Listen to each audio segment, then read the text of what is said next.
My name is Robin Miller. I'm the host of Miller Chat. Today, I am interviewing author Charles Smith about his new book, and we're going to be discussing it as well as his other books that he's written in the past for you today. Welcome, Charles. Thank you. Great to Charles, so be you here. have your book with you. I do. It's right here. Okay. All right. It says 10 homes and 11 years. Is that right? Yes, that's correct. Okay, because I noticed that the screen's a little foggy. Okay, Uh, great. And is that you in the front picture? that is. It's me at about 5 or 6 years old. Oh, wow. About You the had same blonde age hair. as my son now. Uh-huh. You had blonde hair? Yep, yep. Oh, wow. Pretty It got a cool. lot darker when I cut it in the military. Oh, okay. Yeah, Well, it came back darker. yeah. I like your poster behind you. You want to tell a little Thank bit you. about that poster? That's huge. Yeah, it's about as tall as I am. I bought it for book signings. Mm-hmm. Hopefully, eventually, we'll get back to book signings and whatnot. And it's got my books up here, and then it says author Charles Smith, and two quotes that I love that I came up with. Don't just cover your wounds, heal from within. Ah. And start with simplified and comprehensive self-help books. Well, I know I have one of them. I have one of them on my left. Okay. Yep, the gray one. Yes. Okay. Yeah. Yeah. Yeah. Yep. I was reading that last night. And Okay. yeah, because I know you gave it to me last time you were on. You were talking about your books. And I was reading Yeah. a little bit about self-defense and a lot. I like that. That's pretty cool. Thank you. Thank you. I really I liked it. think that's something that's really needed right now. Yeah, well, Unfortunately. we'll get into that. So Okay. you wrote several books in the past, and you have this new book, right? Can you tell a little bit about the book that you just wrote? 10 years and Well, 11 homes in 10 years? 10 homes in 11 years. 10 homes in 11 years. Okay. Yeah. Well, I'm starting my memoirs because my thing is lifelong experience, and a lot of people want to know what my lifelong experience was. Okay. So I'm starting every 10 or 11 years. I'm going to write a book about, and this is pretty much from age 1 to age 11. And Um, between that span, I became an orphan. My mother died of drugs and alcohol. I'm sorry about that. Thank you, thank you. And my father died when we were out in Texas and had no one out there. Luckily, my grandfather out here heard about it Mm. and was able to get my uncle to come out and get us. Well, I'm sorry that happened to you. And you said your father died too, correct? Yes, yes, yeah. What year are we talking about? Um, I was born in '72, so my mother died when probably 77, 78. So you were growing up in the late 70s, early 80s. Yes, yeah, yeah. That was the period of time you were in the foster care business. Yeah, I was And never in foster oh, care. right. Fortunately, my family came to my rescue. But you were in a couple of foster homes, right? I mean, that's the whole basis of your book. Well, not foster homes, but I was fostered by my family. Okay. Okay. And I was an orphan, and my uncle and my aunt took me in, Okay. me Okay. and my sister. Yeah. What state was it in? Um. Well, we started out in Massachusetts, Okay. then we went to Texas and Arizona, and then we went back to Massachusetts after my dad died when we were in Texas. Yeah. So where was that period of time when you were on your own? Where were you alone before your uncle stepped in? How old were you when you were like alone? I was about 11 years old, Okay. and when That's like my sixth grade. Yeah, yeah. Well, no. Yeah, yeah, probably sixth grade. Yeah, Probably about sixth grade then. It depends on your birth date, fifth or yeah, sixth grade. So your yeah. parents died, and you probably missed them very much. Oh, yeah, definitely. And then your family came to the rescue. And how long did you stay with them till? I'm actually still living with my aunt now. I'm helping her out with some stuff at home, and Okay. yeah, yeah. So I'm still in the house that I went to when I was 11. But yeah, And before then, before then, I lived in. Um, well, I went through homelessness for a little while, and I lived in Gardner. I lived in Worcester. I lived in Ashburnham. with I different moved around families, a lot. with different families. Um, this was when I was older. Yeah. Yeah, Okay. yeah, Okay. yeah. And Up until I was 20, and I went into okay. the military. I lived with my aunt and uncle. Okay. Yeah. But just to make it clear to the audience, this is about you being young, living in Oh different yes, places. yes, yeah. Okay. This is about me from age 1 to age 11. Okay. After your Yeah, parents died, yeah, yeah. and you were living with. My aunt and uncle. Okay. Yeah. And um, did they eventually adopt you?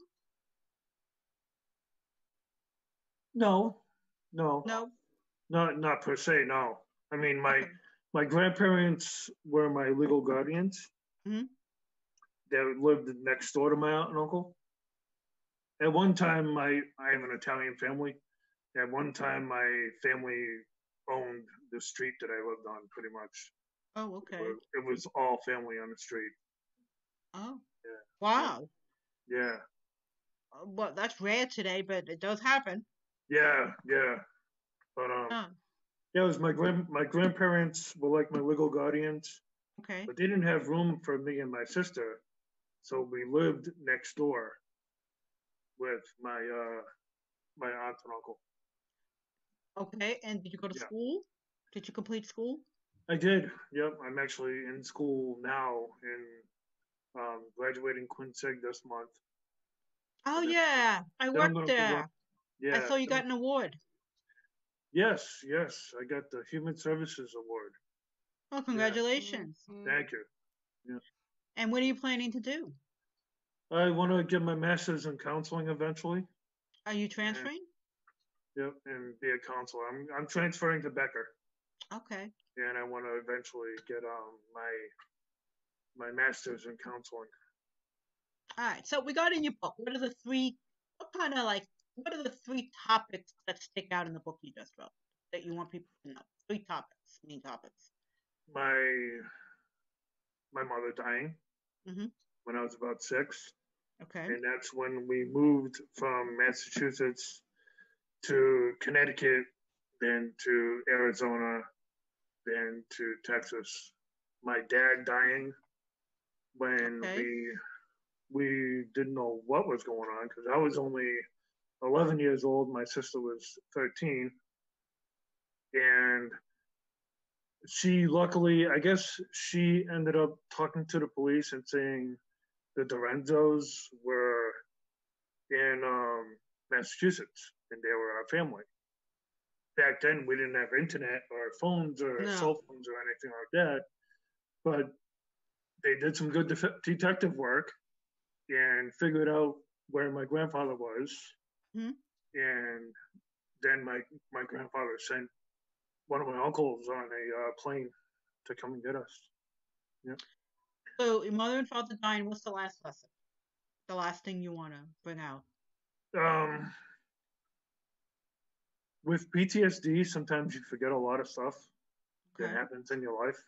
Okay. And when I was writing this book, I didn't realize that I was a mute for 6 months after my dad died. And can you tell the audience what that means? I didn't talk for Oh, 6 months after my dad died. was it from the It was post-traumatic stress? from stress, from yeah, yeah. Were you there when And your father died? I was. yeah. I'm sorry about that. And Thank you. so And it what was, happened?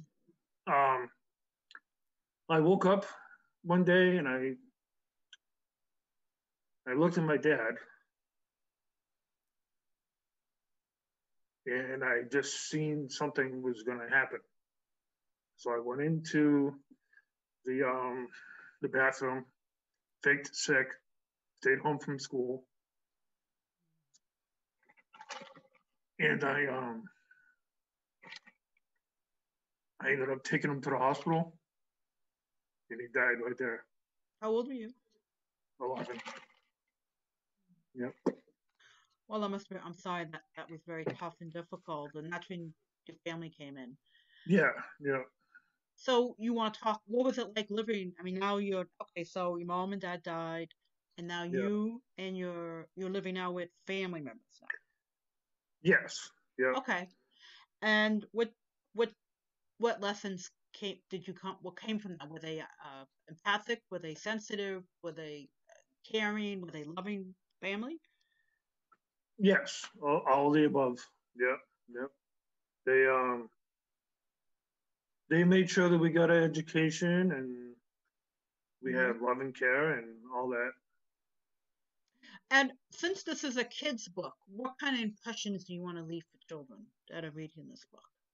Well, it's not per se a kid's book. Okay. It's about a kid, Okay. but it's not a it's not really a kid's book though. It's probably geared towards teens and adults. But Okay. I talk about being orphaned. I talk Mm, about being bullied because I was bullied a lot, especially in Texas and Arizona because I didn't. First of all, I didn't have a mother. mm-hmm. Second of all, I was in a Navajo reservation in Arizona, and I was Oh, on I read a something about that. Yes. yeah, and I was on the Mexico border Mm-hmm. Okay. in Van Horn, Texas. So I was a minority. Yeah, So well, of course. Right, and the yeah, Navajo actually has a history with the white man, long time, oh yeah, yeah, long yeah. time history. Mm-hmm. How was it be on the reservation? What was life like? It was interesting. One of my best friends was a horse Oh, named okay. Cinnamon. Yeah, and I eventually ended up being friends with some of the kids, but not before they pretty much forced me to become a blood brother. Oh, oh, They held me down and cut me, and I had to exchange blood with one of the other kids. to be accepted in the And Navajo, yeah, yeah, is that's their culture. yeah, and Wow. they also they made me believe in a mythological creature that they had called a skinwalker.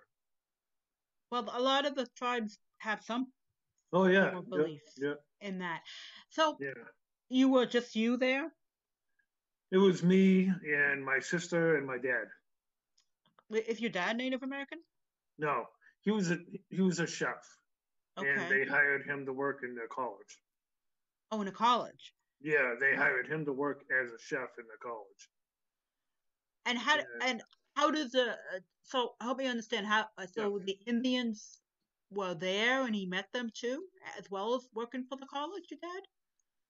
No, we lived on the reservation, I didn't know you could do and that. I guess he applied for the job. Oh, so he was working on the reservation. Yes. Yeah. Wow. Yeah. Yeah. Oh, wow. So you learned a lot about their history, Yeah. A lot about the history and the culture, and healing. yeah. Do a lot of that healing. Did you do a rain dance? No, I never did. Powwow? I've gone to powwows. Yes. Yep. Hmm. Yep. So Yep. okay, so you want teenagers, adults to learn about your history living with the Navajo Indians. Yeah. And what other lessons come out of the book? So, you know, you had that lesson, and then your mom died. About That childhood PTSD. okay? Um, I had it when they didn't know what PTSD was. No, it wasn't really talked about back then. Yeah. Yeah. Back then it was something totally different, and battle fatigue. And what child is going to have battle fatigue? Yeah, well, a lot of things were kept in the closet. It Yeah, wasn't yeah, until after the Vietnam War when we started to finally get it out of the closet. yeah. PSD is not new. It's been No, since the no. beginning of time. It's just been always hushed and put under the rug. And the issue is get over it, get over it, get over it. Yeah, yeah, yeah, yeah, So yeah. you were quite vulnerable growing up. No, yeah, yeah. I wasn't diagnosed with PTSD until I was in my 30s. Well, that's when a lot of it started to come out. Yeah, yeah. I mean, my father-in-law who died, will be 13 years in June. He wasn't diagnosed with PTSD until he was like 82, a few weeks before he died. Hmm. He served in World War II and survived 4 years. Wow. So it was back then. It was get over it, get over it, get over it. It's Yeah, yeah. different now. Now we got the new PSD with PTSD with the coronavirus. Yes, yes, Another book you exactly. can talk about how you're surviving that too, and where people can learn about that. Well, I'm taking it day by day. Hmm. I'm funny thing was that the first week I got laid off because I'm not working right now because of the coronavirus. But the third week I got laid off, I tore a tendon in my foot. Oh, I'm sorry to Yeah, hear. thank you. So I'm not able to go out even if I was able to go out. You know, so I'm pretty much staying in. I'm gonna start a YouTube channel, lifelong experience Oh, YouTube channel about my books and coping skills and all that that I have in my books. And this I think the main thing is to try to stay busy. right. Oh, And try to understand that they're doing all they can. The higher ups, the mm-hmm. government, the local government, they're doing all they can to get us back to normal. But if we go out without masks and without this and that, then it's not going to happen. No, You no, I don't think so. know? So Yeah, we talked about the stories from the book: your mom dying, your dad dying, living in a reservation, and then yeah. the trauma. Mm. When did the PTSD trauma start? Did it start when your mom died and it carried with you? That's what the VA tells me is that I had it from the moment that my mother died till now. Yep, and it And was just compounded over time. your mom died at your youth what age? That was it. I was 6. 6. Yeah, So the question is, any kid reading this, or any teenager reading, or adult, some of your stories of growing up, of having these symptoms and not knowing what you had or have, yeah, may help somebody understand that they're going through this and they should get help. yeah, yeah, yeah. Exactly. So that's what you're trying to say in your book. It's just Yeah, back then, um, you just didn't talk about it. right. Vulnerability, it's all about being vulnerable. And they didn't know what it was back then either. I mean, Nope. I went through having ADHD.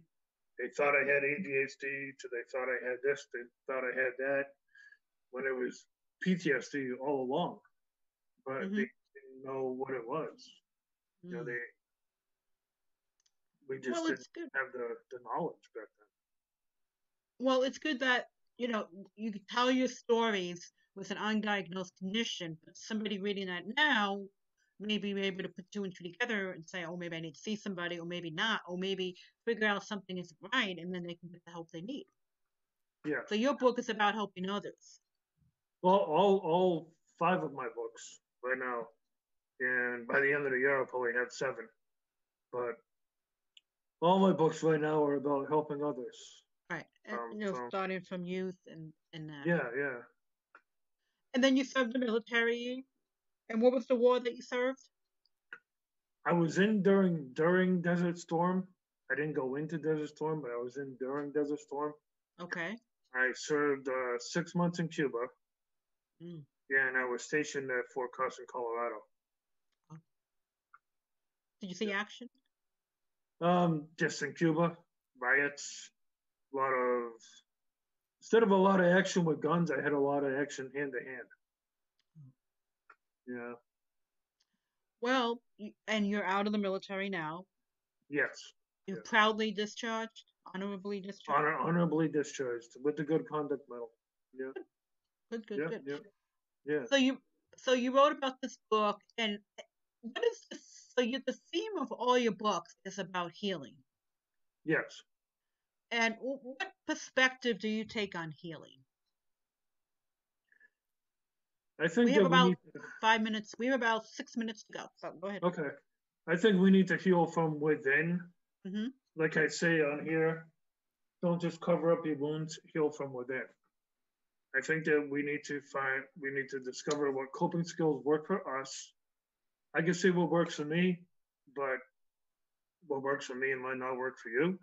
We need to find out what works for us. Right. And yeah, that's gonna begin your healing process.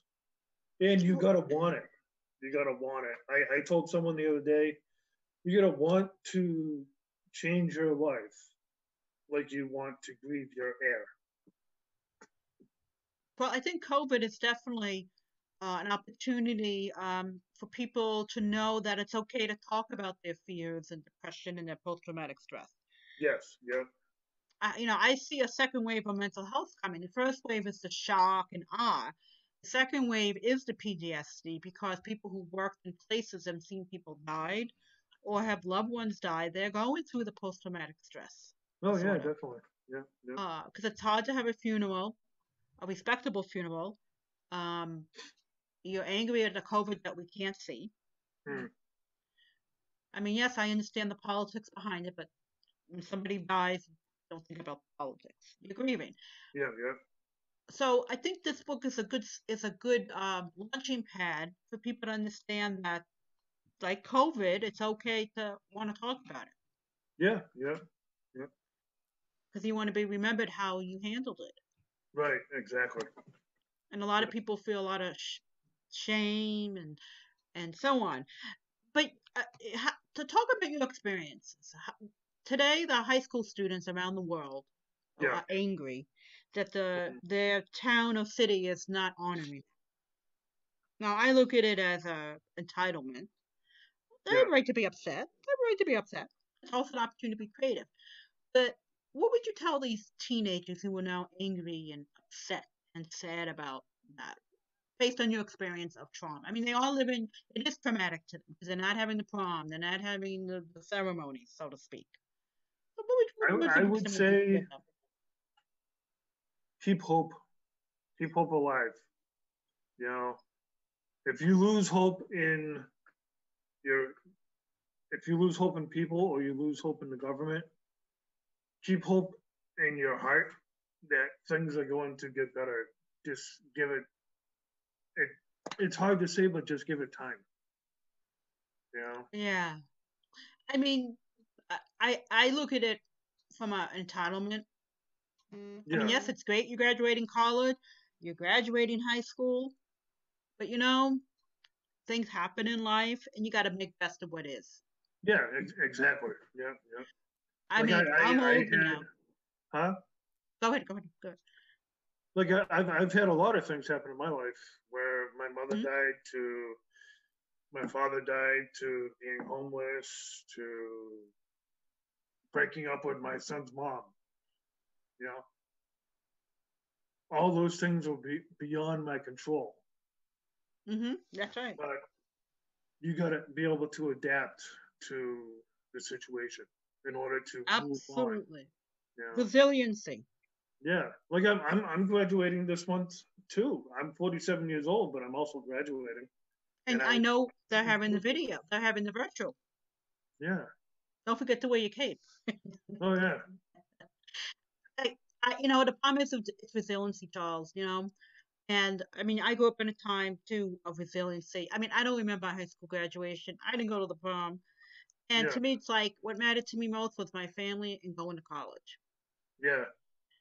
And to me, that's all. those are all ceremonies. Mm. Because really, at the end of the day, you're not going to see the people you graduated with anyway. Right, right. You know, but everybody has a different mindset, and we have to respect that. But I Yeah. think your book, we have about 3 minutes left. I think your book Uh, would definitely teach kids about resiliency. Things happen in life, and it's up to you how you want to handle it. yeah. Yeah. You have to make those choices. Like I teach my son, decision. I mean, oh, he's 10 and a half. Well, 10 and three quarters, as he reminded me the other day. 10 and three quarters. My God, 10 and three quarters. Well, that But 1/4 is a lot. yeah, I know. To them, it's a big deal. Not to me. I don't have any more birthdays, by the way. I'm Yeah. in my 50s. But I think your book will definitely come. It's coming out at a great time, and we could talk afterward about how to promote it. Um, and I think it would be a definitely healing process. With 2 minutes to go, talk about your next book. Well, I'm gonna go from this to age 10 to 20, Okay. and that's gonna be one book. Not sure what I'm gonna call it yet, but that's gonna be a lot about the struggle that I went through with my post-traumatic stress. Hmm. Further into it, and I'm also creating one about changing your life, which I'm calling Operation Awaken. Good. Yeah, and that's all about changing your life for the better. I'm hoping that both of those will be out by the end of the year. Oh, good. Well, you Yeah, have to come on again and talk about it. yeah, and I'm eventually I gotta find another artist, but I'm coming out with a book for children, my first children's book, and it's going to be about anti-bullying, and it's going to have wellness skills for kids and everything. That's great. Yep, yep. Well, I look forward to reading it. And we've got about a minute left to go. Do you have any lasting words of wisdom? Like I said, keep hope alive, Hmm. especially right now, because it's hard on a lot of people. I mean, I was working with people with special needs, bringing them out into the community. Right, right, right. Before all this happened, that was my job, and now most people don't have that. There's a Hmm. lot of a lot of people that don't have what they had before. But we keeping hope alive in your heart, keeping love Hmm. alive, that will eventually work itself through, and we'll have a better tomorrow. All right. Well, this has been another episode of Millichat. Thank you, Charles Smith, for Can I coming just on. put my Author. website out there? Yep. Go ahead. Go ahead. All right, lifelongexperience.net. That's where you can eventually see my YouTube videos. You can see all my interviews, our interview before. You can purchase my books, all that on there. Yep. Okay. Okay. All right. Well, thank you very much, Charles. Thank you. Thank you, Okay. Robin. Thank you very much, my audience, and thank you very much. Bye bye. Bye.